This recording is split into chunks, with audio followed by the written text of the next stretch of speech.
Hey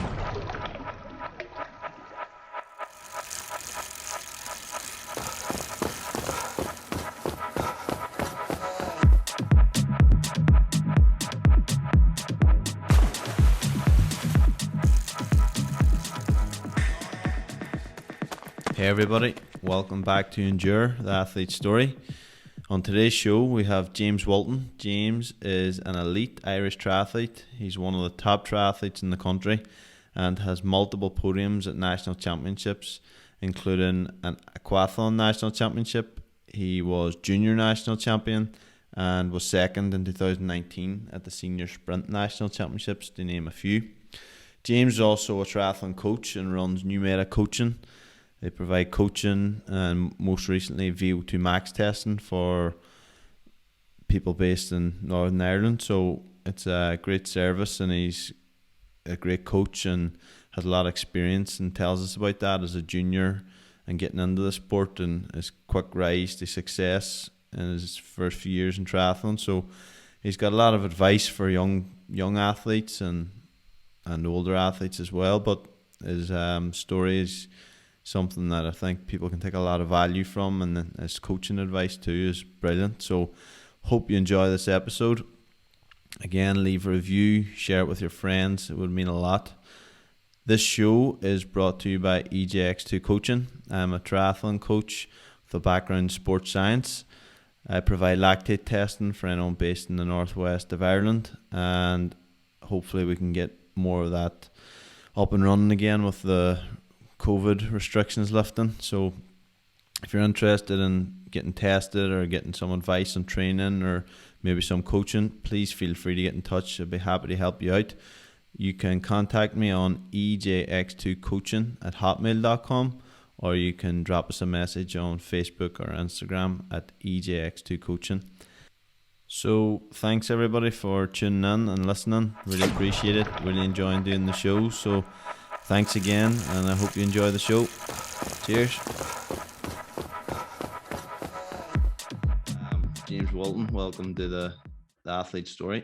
How's things? Yes. Cheers, Emmett. Thank you very much for having me on. I'm all good. Buzzing to have a wee chat. That's it. Where are you at the moment? So probably the same as most of us. You're locked down at home somewhere. Unfortunately, so I living at home at the minute.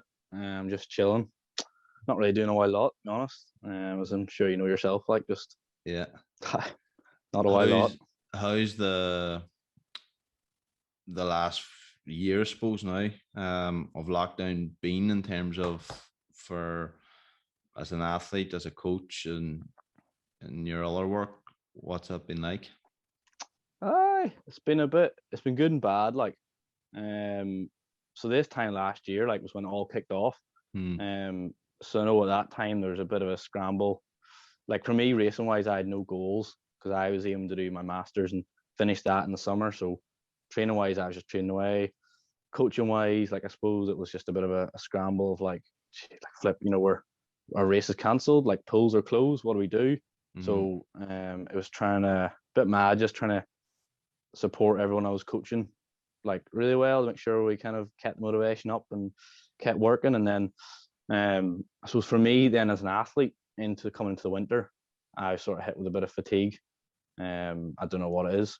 Some sort of horrific fatigue. I'm just knackered these days. Every day sleeping 10 hours every night. Exhausted, can't train, wrecked from a short walk. So training wise, I'm not really doing a whole lot, but coaching wise, then just flat out, to be honest.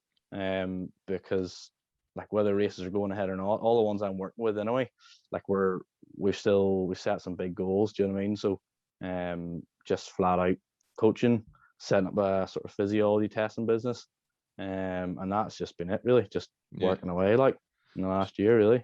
So you say you're chilling, but you have a lot going on there. I know, chilling, but not really, not doing any exciting stuff anyway. Just working away like. And you mentioned, and take you back there, James. You mentioned your masters. So you've got a degree in sports science, is it? Yeah. So undergraduate degree in sports science, and then a master's in sport and exercise physiology. Yeah. So just finished that there in September there in 2020. Good stuff.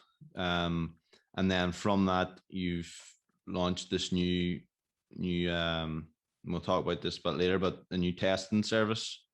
Can you talk a bit about that, or? So starting that now, I don't know, I can't really give a date whenever lockdown eases up, but my master's was in sport and exercise physiology, so it's all to do with physiology and testing and metabolic analysis. So now, like, I'm actually taking what I've learned in the master's and what you do in the lab at uni, and I'm just actually doing it myself. Do you know what I mean? So trying to kind of give a service to people that it's never really been out there. Do you know what I mean? It's only really been available to elite athletes. So now I'm taking what I've learned and actually putting it into real life. Good stuff. Sounds good. We'll touch more on that in a wee while, but so that's where you're at the moment. But if we just go back to how you got involved in sport or got involved in this passion for coaching and the career path you chose, what started it off for your sport? I don't know. Well, I always played sport. Like, I always kind of did that as a kid. I'd done like swimming, running, cross country, Gaelic, a bit of Irish dancing in there as well, some boxing, and then sort of when I was like 16 odd, I think I did my first triathlon when I was 16. But I'd always been a super sort of solid swimmer, like not any good, but just always swimming. And played Gaelic, so I was like, oh, I'll give a triathlon a go. So I did Roe Valley Sprint Triathlon. I think I was like 15, 16 at the time, my first triathlon. And I had a shocker race, like the night before or the day before. I like drank a whole 2 liters of water, like, because I don't know, I was raised to, before the night before like a big football game, drink a pint of water and all this here. So had a 2 liters of water, eating like pasta like an hour before the race, like sort of Michael Scott kind of performance there, like, and then had just a shock of a race, like massive stitch 5 minutes into the run. Didn't know how to pace it, just terrible. But then I loved it, like, do you know what I mean? I finished the race and I was like buzzing, like absolutely buzzing. So pretty much just took it from there, I suppose, and started training a bit more for triathlon. And then here I am, pretty much. I've a bit of a story about that, your first race. I don't know if I've ever told you this or not, but was it 2012 your first race, Roe Valley? Could well have been. I don't know. I think it was because around the same time, like a week apart, the Liam Ball triathlon was the next week. It's always around the same time, yeah. So that was my first race I signed up for, and same as yourself. I was very little training beforehand.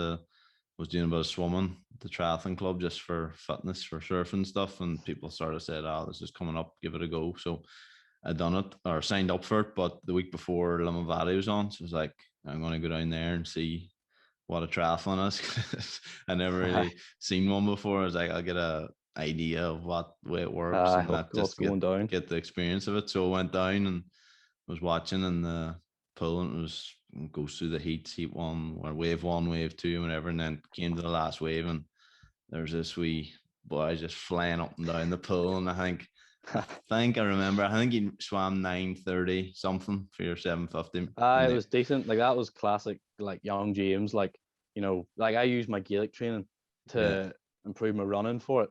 Like, this is like the level of training I was doing, and I didn't actually go to Gaelic training. So, like, I didn't do any running. And the swimming, I was like, I'm good at swimming, so I'll just attack it. And then, came running out in my swim shorts and threw a vest on top and a pair of like trainers, and on the bike, like. Because the mind then, like, it was probably Peter Jack or something over the mic saying, "Oh, young James Walton from Triangle Triathlon Club. He's only 15, 16. I was like, shit, this boy's good and all, whatever. And then, like, all these people came out in front of you on the bike, and then you come in the bike with your vest on, your swim trunks, and then away in the run. And for our first races, as you say, it was the first race. It was just an experience. But an experience. So that was the first time I ever came across you. But what was interesting then was, like, the next year, I mean, you come to Liam Ball and you were unbelievable from one year to the next year. Like, I think you done a 104 or something, was it, the next year? And it was decent enough. You were in can't remember the time. top 4 or 5 overall, like including the seniors. So you really took it. How, like, from that first race, that following year, what did you do to get to that I level? well, I got the bug. Like, I don't think I did any more triathlons that year. I think that was it. And Mm, then, so I left school. I think of that year, went to Tech up in Derry, and like I live a good bit away. So for me, it was like I got my ma dropped me into the bus in the morning, got the bus up. So on the way home, get the bus from Derry to Limavady, get off. I'd walk to my ma's work. I get changed into bike gear and I'd cycle home, and I mm, did that like 4 days a week. And I do the odd run, like 2 runs a week maybe, and then just swim like 5 times a week as like normal as I always yeah. did. Um, Was that and with I the didn't know what I was club doing. or the That swimming was with was the with the swim club? club, yeah, with Korean swim club. And I didn't know what I was doing. Like I just enjoyed training, and I get on the bike, and I'd blast it the second I hit the road. I was flat out, no warm up. Time trial home every day, like, um, and then like, sure, you know yourself, you do a bit of basic training, like you get fit, and then Yeah, showed up the next year, did a wee bit better. And then I got a coach then at the end of that summer. yeah, That was Shannon Conley, coached you as well, I think, for a yeah, while. yeah, And then from there, trained smart, and then like sort of took off from there really. yeah. Because you had some like very good performances then, and you got on like the Triathlon Ireland development team or the elite junior squad, and you had some training camps with them. So how did that next part of your?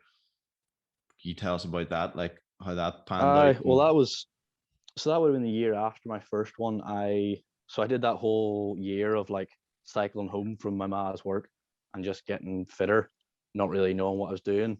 Mm, Won the junior national championships at Crooked Lake that year, and I think they sort of Triathlon Ireland noticed me probably from yeah. that, and then did a few more races that year, and had a decent enough year, and then Triathlon Ireland in the winter were like, you know, sort of bring you onto the junior sort of program. Um, I don't even know what it's called, junior academy or something at the time. I don't know. And then so we did like training camps. They're pretty good. Like you think it would like maybe 2 camps in the winter, one in October, one in like November time, Mm-hmm. where you just like even it was like me and Darren Dunn. I remember Darren was there. I think James Edgar was there. David Fox was another one. A bunch of ones who aren't there anymore. Like, but Yeah. sort of did a few weekend camps, and Mm-hmm. then the Triathlon Ireland took me out on a training camp to Aguillas in south of Spain. Then that winter, it was just before Mm-hmm. Christmas, I think. It was like a 10-day camp. So went out there, and who was on that at the time? Like Russell was out there, Arne O'Brien. I can't even remember half the names there. I think Laura Wiley was there, was another one. So there's a good sort of crowd of us out at that one. And then following into the next year, I went and raced for Triathlon Ireland. And then as a junior, my first junior race in Walton. And I have a Mm-hmm. picture actually. It's my sort of claim to fame now. It's like me running out the swim in that race. I had a shocker race. Like I'd been sick in the 2 weeks leading up to it. Um, Came out, it was like 30-degree heat. They changed the race. Race was meant to be earlier in the day, but they moved it to later because of the heat. And Mm. I come run out, Alex Yee is like right next to me, and there's a picture of me. So like that's my sort of claim to fame. Do you know what I mean? I'm just You're as good as him. Do you know what I mean? you were Like I beating was. Alex Yee at one stage in a race. Exactly. So I mean, I'm basically just as good, if not better. Do you know what I mean?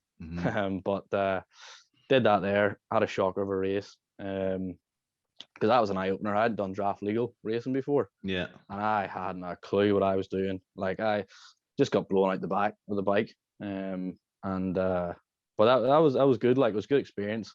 Sort of driven me on, and then from there, just kind of kept racing away. Like, And did that um, experience of international or like even European racing like motivate you to do more? What was oh, I your vision nah, then? Was it it to go on drove me and on. Um, like it was an awful race. I had an awful race, and Darren Dunn was out at the race, and he had a terrible race as well. So me and him were sulking away that night, huffing, just like, oh god, so upset the whole way home, like as if I don't know, like it was the world champs or something. Do you know what I yeah? mean? Like so young and naive, but did that there, and then see just being around like the likes of Darn and Russell was out on it. Chris Minturn was out, and Carlin was out as well that race, I think. And being around them and like listening to their mindsets, and then you're standing there and like, I think Christian Blumenfeld was there that year as well. Maybe there's like a couple of big names, like, and you see how they train and how they prepare, and you're like, this is class. I want to do this. So you come home even though you had a bad race, and you're like buzzing to just get better. Do you know what I mean? Just train again. You realize how high the level is compared to racing in Ireland. You've got to like get that to that next level. Like, so it's a massive motivator. Like, absolutely. Yeah, and like as a junior, and even maybe you could give some advice to some young athletes listening. How do you overcome that? You can sort of put on your coach's hat and your experience. You talk from experience here, but like, how do you get over a bad race? And whereas, as you say, like in one sense, it could be demoralizing if you look at it negatively, that everyone's so much better than me and I'm not at this level and this isn't even a big race and I wasn't doing well. But how do you bounce back from that and, like you did, then progress even more and come through more as a senior athlete and become more dominant? How does that, how do you do that? Well, I'll tell you one book I read. It's called Black Box Thinking, I think. So it's to do with like the black box in an airplane and how, like, if you make a mistake as a pilot, the black box will pick it up, and mistakes aren't bad. If you make a mistake, like, the black box will pick it up, and then you won't make the mistake again, and you'll learn from it. So, like, I don't know. I remember traveling to a race in England. It was the University Championships, and I read the book on the way there. I got disqualified at that race. That was another great race. Like, but I wasn't like put off by it that time around. Like, I was actually pretty buzzing because I had a good race besides getting disqualified. So I kind of realized, like, for anyone who's doing a race, like, and you have a bad performance, don't get upset or annoyed about it. Like, have your moment. Like, you got to feel frustrated, have your 20-30 minutes after the race, and then and just accept it. Like, there's nothing you can do. It's done. What's done is done, and just learn from it. And that's all you can do. Do you know what I mean? Like, you just go into the race and do the best you can do, control what you can control, and then if you have a bad race, you have a bad race. As long as you learn from it, you note down where you did well and where you didn't do well, like, you'll be grand. That's just, keep it simple and just learn from whatever mistakes you made. You know.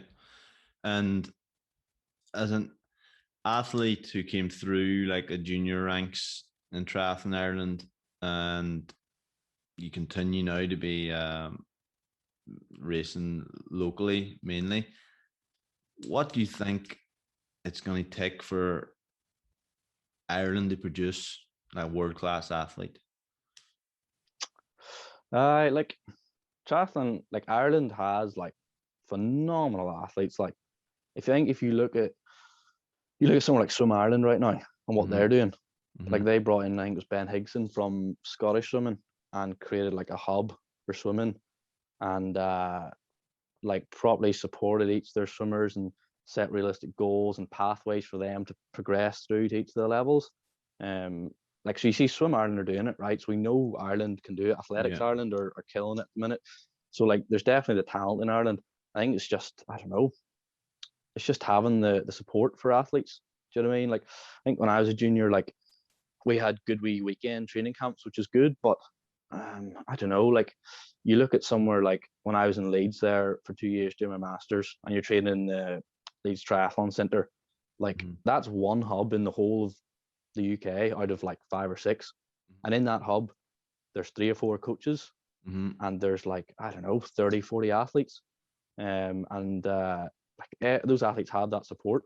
Do you know what I mean? Whereas like, for me, coming up as a junior, and I'm sure most other juniors and triathletes in Ireland will agree, like, you kind of just left to your own devices. You kind of train as a bit of support, but you kind of just train away in your club, and then if you make it, you make it, and then if you don't, you don't. It's kind of like, I don't know. I think like the Limerick high performance unit they have down there, like, they don't have it at the minute, but they did have it for a couple of years. Like, and that was, I mean, you look at what it produced, the likes of Con Doherty and Eklund and Darren and Kieran Jackson and Chris Minturn, like, all those guys came out through that Limerick high performance unit. So I think, like, they just need to put something in place to support the athletes, give them somewhere to go, You know, you see Hop the minute sort of setting up that kind of hub as well, and those guys perform well because there's other athletes to train with. There's coaches 24/7 there to support them.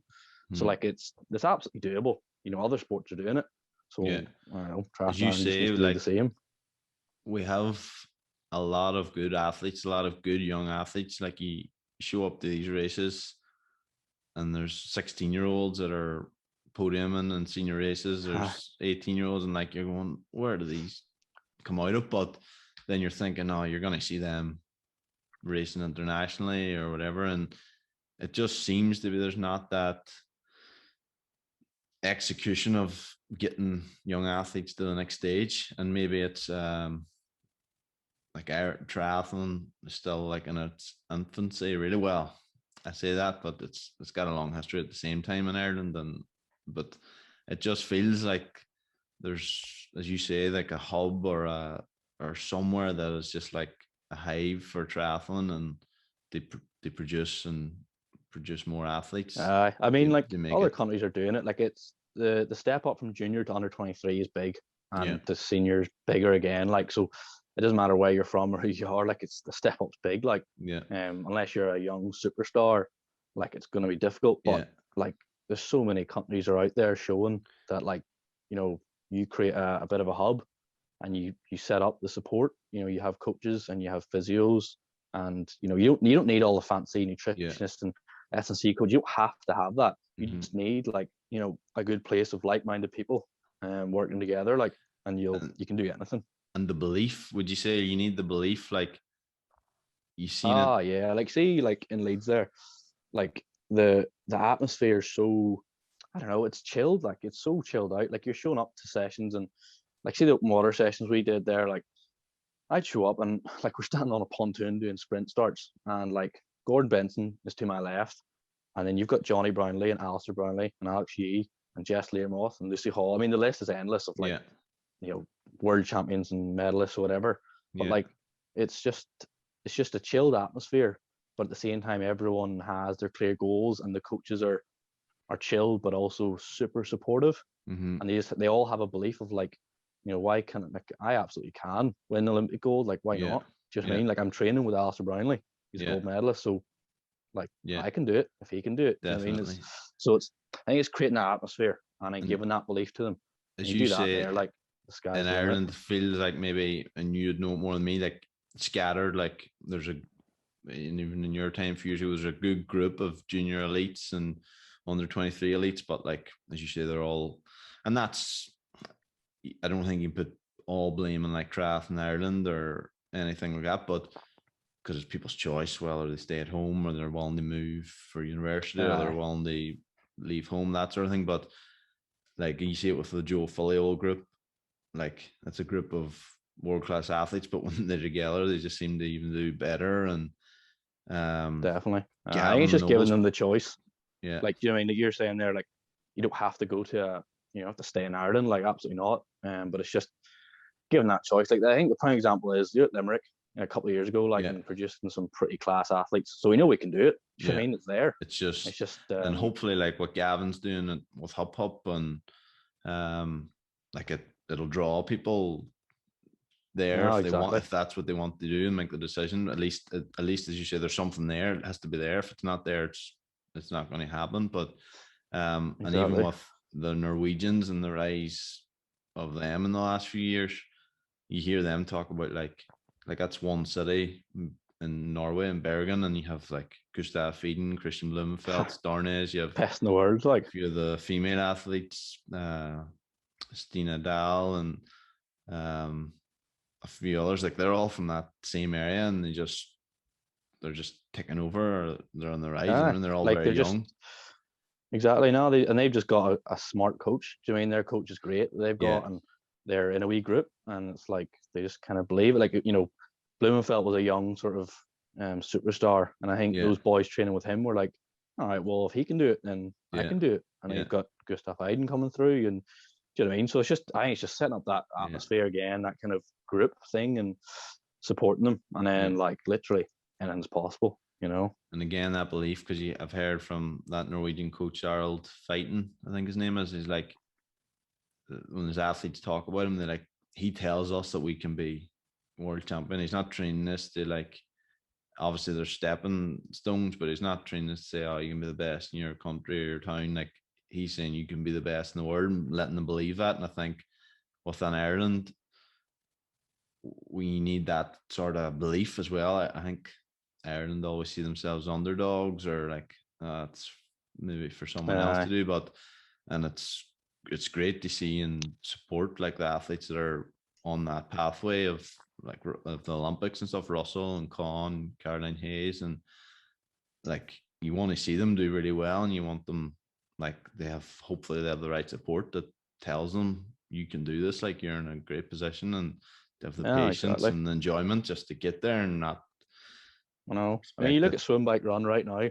Swimming, like, you look at the last world championships or Europeans, like Shane Ryan and those boys are up there, like they're competing for medals. And then you've got like cycling, like Sam Bennett, best sprinter in the world right now, easy. And a lot of other.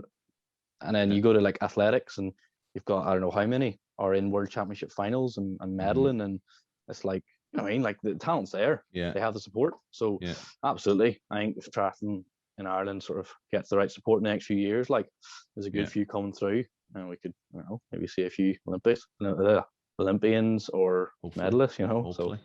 So, hopefully.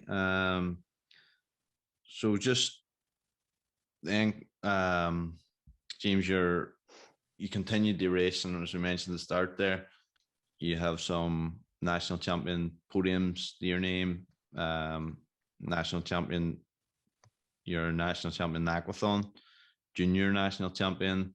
Like, you went on to be pretty dominant in the Irish national, the whole scene. Like, what was that like when you're at that level of like confidence going into races, and you're definitely one to watch? Or how did that feel? I don't know. I don't really think too much about it. Do you know what I mean? It's just like, I don't know. You kind of go into a race and just, like, as I sort of do with myself or anyone I'm coaching, you don't really think about the end result as much. It's just like, right, we'll just break it into segments, go through the process, do what you do in training. You do it day in, day out, and don't treat it any differently. Just go in and do it, and break it down, and then sure, whatever the end result will be, it will be, as long as you've given a good effort. Like, that's the end result. And that's how I approach it all, really. Do you know what I mean? Don't really let it get to your head too much. I think what I noticed about you is, because we were in a training camp a few years ago in Italy for a week or 10 days, and like, you were at the time where it was like a few weeks out from the City Dairy National Championships, and it was national champs, yeah. And you were in good shape in that season. You've been going well, and I was like, for me, I was excited to go out and train me for a week and see the way you train, that sort of thing. And say we're coached by Shannon at the time, so we're on the same schedule that week, but it was just good to do the sessions with you and stuff. But like, as you say, it's nothing fancy. It's from what I took away from you that week, it was like you would come on from the bike, and like, you were just like regimed in terms of, there was no messing, there was no faffing about. Within like 5 minutes of coming on from bike, you had like beans and toast on, and you had beans like and toast. You're recovering beans within and toast 10 minutes. Like. Yeah, tuna sandwich. You would just had whatever, but simple. But you were just so like proficient in terms of session done, recovery, feet up for the next session. And I think it opened my eyes in terms of like, not doing anything out of the ordinary. You're not doing anything fancy. You're just doing the session that was planned, and then recovering and just doing it well every day. And it was just like, it was just the simplicity, but the effectiveness of it was.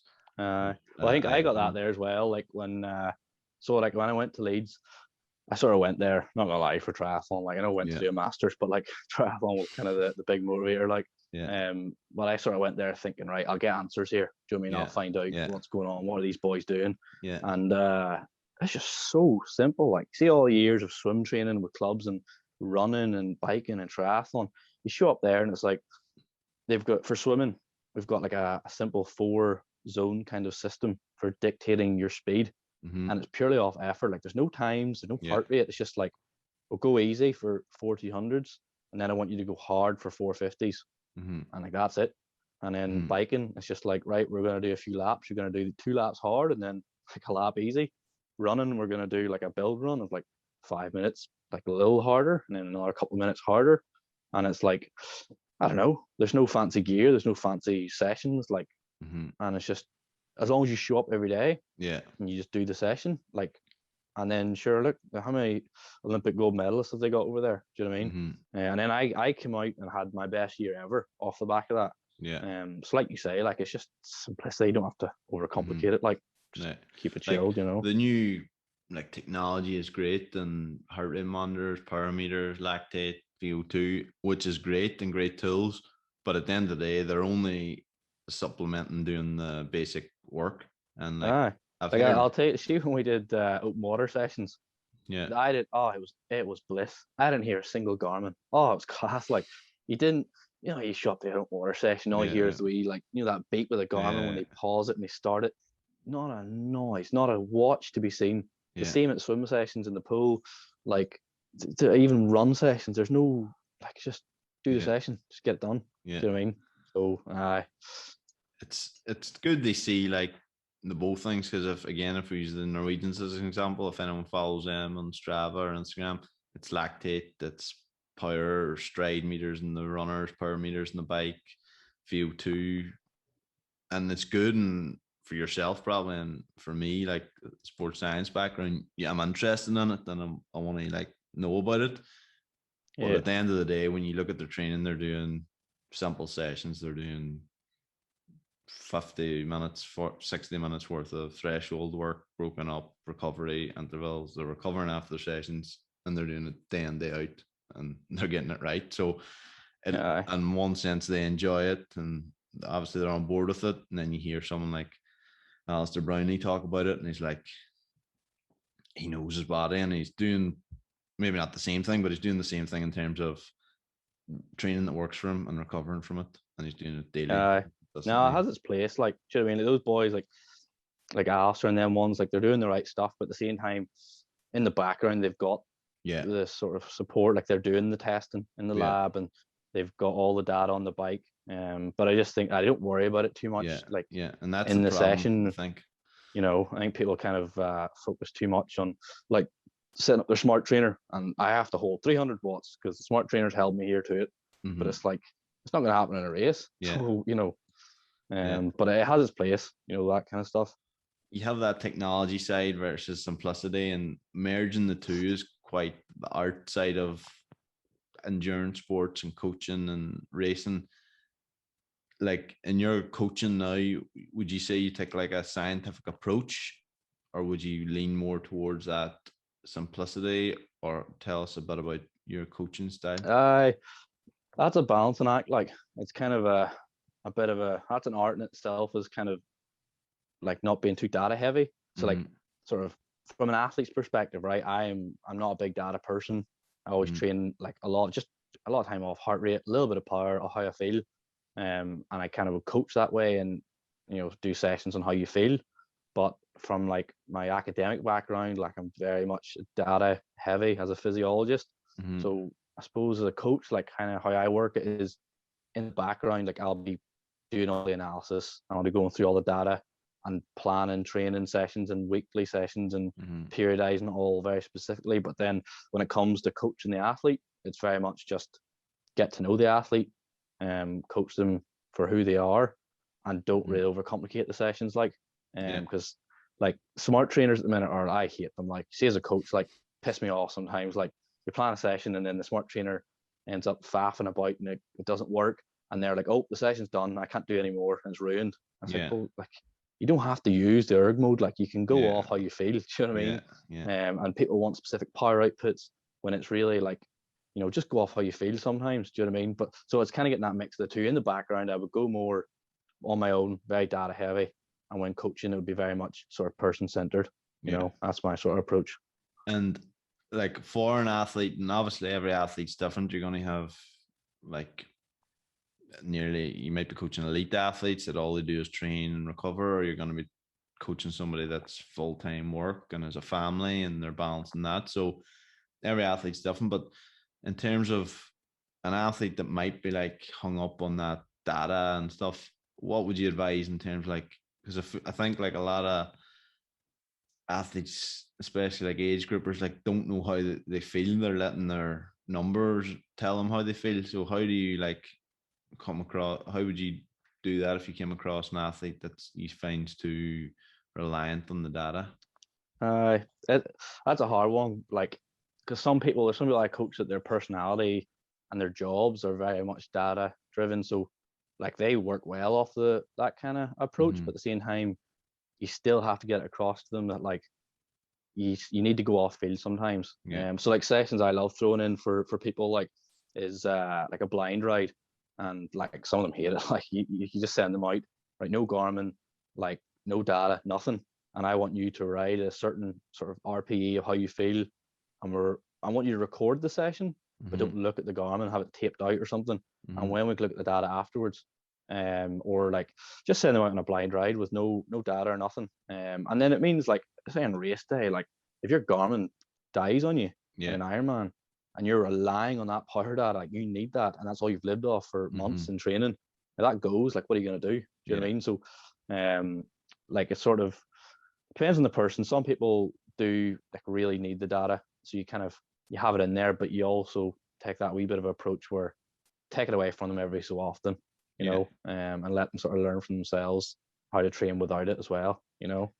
Yeah. And like when you're dealing with athletes, it might be, as you say, like family and work and just balance squeezing in versus an elite that you can throw nearly as much training as you can at them. How do you do that? Is the reduced hours? How do you overcome that, or is it really specific on the individual? How would you approach I that?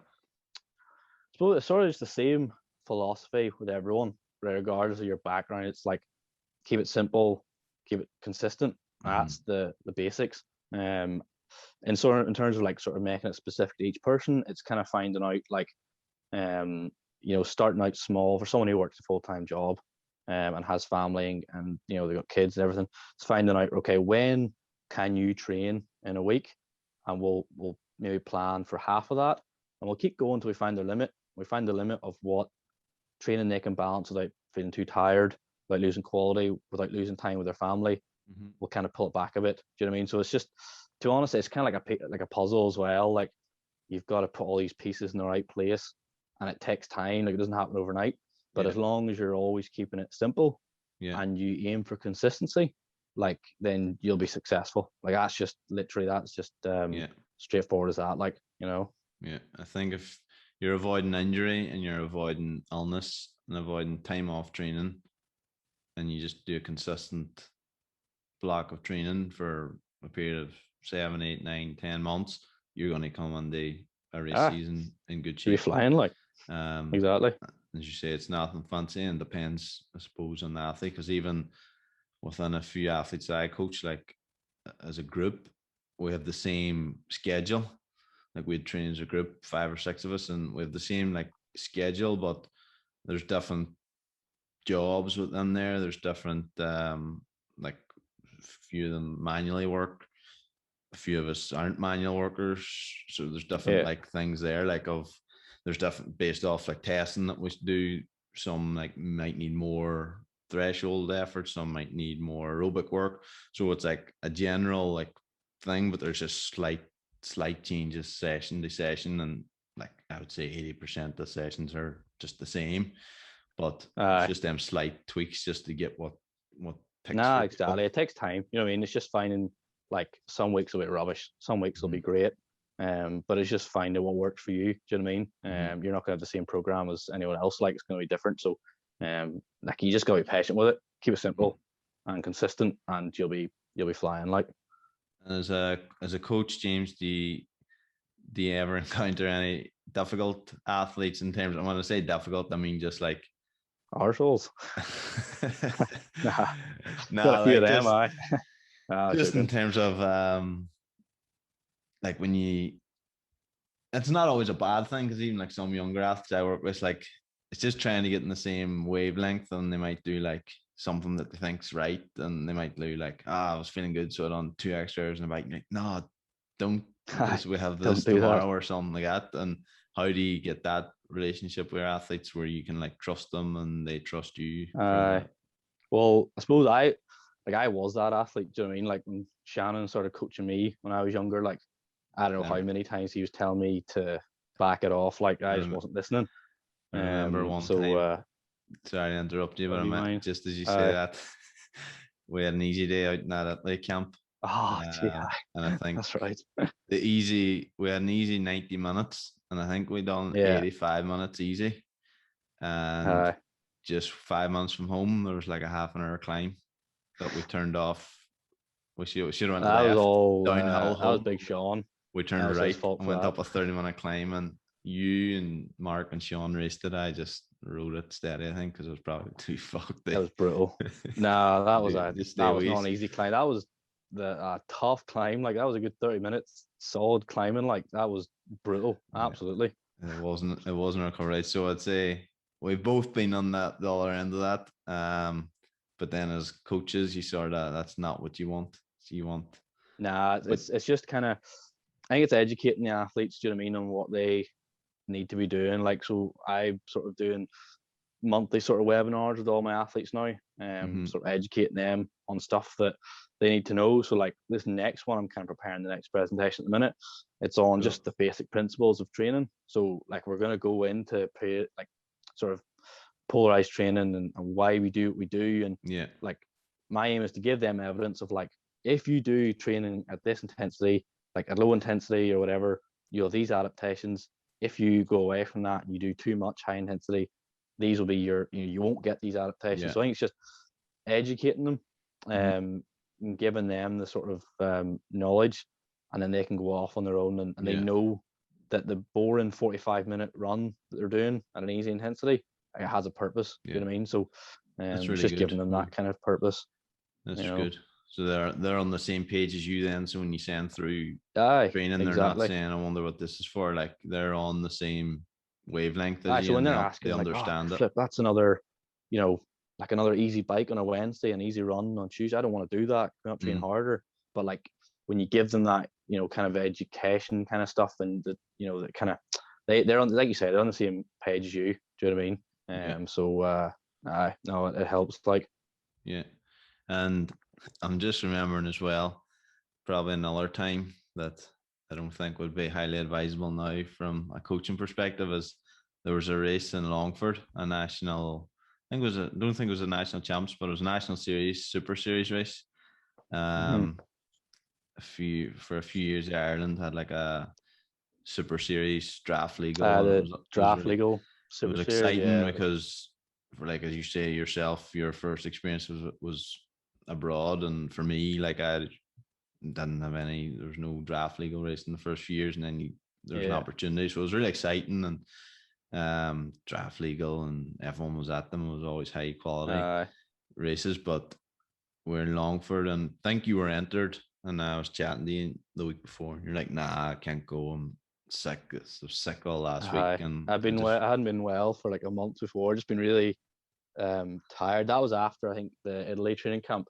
Off mm, the back of national champs, I trained flat out for it, and then I was feeling a bit tired off the back of it. I think in the lead up to it, so and I was absolutely not doing it. Yeah, so you weren't doing it, and that was the story. And I had booked an Airbnb in the wee town Longford, and was down the night before. And I think there was a few other people staying in the house as well from the Northwest Triathlon Club, and whatever. I was getting ready for bed night before the race, like 10 o'clock, and I get a text from you saying, I know. I'm just about to leave uh Lamavati here. I'll be down in about 4 or 5 hours to Longford. Have you a spare bed? And I was like, because I think I offered you earlier in the week, did you want a room in the house or something? Then you're like, no, I'm I think not you going. had, So yeah. I give it to someone else. And then I was like, shit, he's going. I just hadn't looked under the bed, and there was a mattress. I was like, there's a mattress under my bed here. You can come down. And I think you arrived at, um, It's probably like 3 in the morning or something. I think Something like it was that. pretty late. So, Emma Joe let me in. I think you were up it's sleeping. like, don't text me. Text them a joke, because I'm gonna be sleeping. Because But you were racing. I woke up. I woke up anyway. The you coming on 3 in the morning, lie down in the mattress, few hours sleep, and then we raced next morning. And I think you had a class race and came fourth, and I came probably I did all right. third last or something. So I wouldn't recommend it. Like, moral as well. I was just gonna say the moral of the story: just decide to do a race the night before, and you'll come fourth. And if you I plan know for exactly. Nah, if you plan for it for you'll be weeks, flying like like me, you'll come last. I But know. It was a another weird night. Like, funny story that you didn't tell your parents were down to race. Your dad my was dad doing it was as doing well. the swim bike, and I was like, You I'll didn't just tell not them. tell them. They were in a hotel, and they didn't have a spare bed, so Yeah. like I actually couldn't have stayed with them. So that's why I texted you, and then showed up the next day. I was setting up transition, and I saw Stephen Delaney, and I was like, "Yeah, Stephen wants to crack." Chat to him, set up the bike, and then I was planning not to say anything to my parents, and do the race, see if they'd notice me racing. Like, I don't know why, like, just thought it'd be funny. And then Stephen then saw my dad. I was like, "Oh, I was chatting to James." And he's like, "What? James at home? He's up in Derry. Like, what's he? He's not down here." And then I surprised him. Like, it's good crack. So that was good fun. But I probably wouldn't recommend it for anyone. I think Nah, absolutely not. you're a bit Nah, special in terms of that. They decide to do that, drive forward in the middle of the nah. night and get up and race. Special is right. But I know. so I know you're hoping to kick off when these restrictions lift. Your new, you see it there in the top for anyone watching. New meta coaching They is got new meta. your new rebrand on your coaching side of things, and you're starting VO2 max testing. Is that right? So Yeah, tell us a bit yeah. about So that and who would benefit from it, and maybe somebody listening yeah, might be so it's interested. well, number one, it's for anyone. Like, I mean, if you're swimmer, cyclist, runner, triathlete, like rower, um, like sort of anything like CrossFit, anything like that. It's sort of for you. So, like with my masters and stuff, and physiology and metabolic testing, like that's what I've done. It's my sort of bread and butter. And in that time, you're always testing people in the lab, right, using metabolic analysis. And it's always been available to elite athletes. Like, I've only ever tested university students, so people in your class, or elite athletes. Whereas now, like, I've actually bought my own metabolic analysis bit of equipment, and just offering metabolic analysis to, like, anyone can do it now. Do you know what I mean? It's one of those services that are like, you get so much for it, and it's always been available to elite athletes to help them get to the next level. Whereas now, if you're just the average person doing triathlon, like, the benefits you can get from it are so much greater than someone who's an elite athlete. You know what I mean? So I pretty much, whenever restrictions lift, whenever that may be, I'll be ready to go. So if you're looking, a VO2 max test or a rest and metabolic test or anything, just book a wee test. And they can find out information that, James, on your website. What's that? So newmetacoaching.com. We can put a link to this in the description and stuff in the show notes as well. And Instagram and Facebook and all that. So there's two tests kind of you offer. There's a metabolic test. So, like, with that's the actual exercise part for cycling or running.